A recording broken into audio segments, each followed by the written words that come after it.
নমস্কার। বর্তমান মাসটি হলো শ্রাবণ মাস। শ্রাবণ মাস মহাদেবের একটি প্রিয় মাস।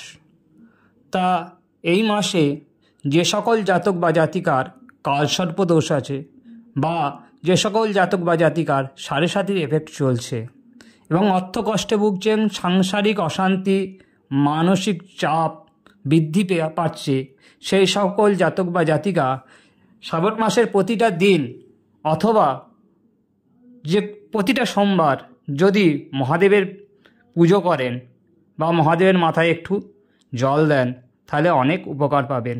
তো কী করবেন? মহাদেবের মাথাতে আগে ঘি ও মধু দিয়ে অভিষেক করবেন, তারপর দই দেবেন, একটু দুধ ও গঙ্গা জল দিয়ে স্নান করাবেন। স্নান করিয়ে মহাদেবের মাথায় 3টি অথবা 7টি আতপ চাল দেবেন এবং সিদ্ধি দেবেন। 3টি অথবা 7টি বেলপাতা দিন। ধুতরা, আকন্দ, মহাদেবের প্রিয় ফুলগুলো দিতে পারেন।